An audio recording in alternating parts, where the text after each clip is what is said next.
Hi అండి, అందరూ బాగున్నారా? ఈరోజు మనం టమోటా బాత్ చేద్దాం రండి. టమోటా బాత్కు ముందుగా ప్యాన్ పెట్టుకొని అందులో ఆయిల్ వేసి ముక్కాలు గ్లాస్ బొంబాయి రవ్వ వేసి నూనెలో దోరగా వేగనివ్వాలి. తర్వాత పక్కకు పెట్టి మరి ప్యాన్ పెట్టుకొని అందులో 2 స్పూన్స్ ఆయిల్ వేసి పోపు దినుసులు, పల్లీలు, ముందుగా కట్ చేసుకున్న ఆనియన్స్, పచ్చిమిర్చి, కాస్త కరివేపాకు, ముందుగా తురిమి పెట్టుకున్న క్యారెట్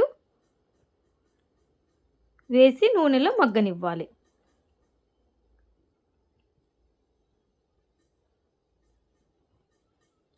తర్వాత చూడండి టమోటా ముక్కలు వేయాలి. కాస్త టమోటా ముక్కలు అనేవి ఎక్కువ వేయాలండి. తర్వాత చిటికెడు పసుపు కూడా యాడ్ చేసుకోండి. కొంచెం మూత పెట్టి మగ్గనివ్వండి.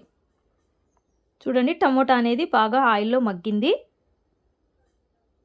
ఇప్పుడు కొలతకు తగ్గట్టు వాటర్ వేసుకోవాలి. ముందుగా కట్ చేసుకున్న కొత్తిమీర, తగినంత ఉప్పు వేసుకొని బాగా గరిటెతో తిప్పుకొని మూత పెట్టుకొని మగ్గనివ్వాలి. చూడండి దగ్గర పడింది. ఇప్పుడు మనము బొంబాయి రవ్వను తీసుకొని కొంచెం కొంచెం వేస్తూ ఉంటలు కట్టుకోకుండా గరిటెతో అటు ఇటు తిప్పుతూ బాగా మగ్గించుకోవాలి.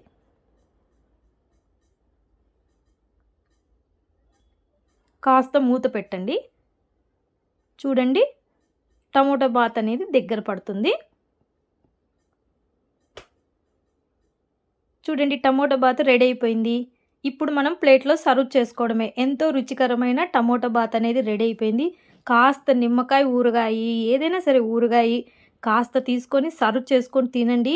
ఎంతో టేస్ట్గా ఉంటుంది. ట్రై చేసి చూడండి, చాలా బాగుంటుంది. మా ఛానల్ మీరు కొత్తగా చూస్తున్నట్లయితే లైక్ చేయండి, షేర్ చేయండి, సబ్స్క్రైబ్ చేసుకోండి. బాయ్ అండి.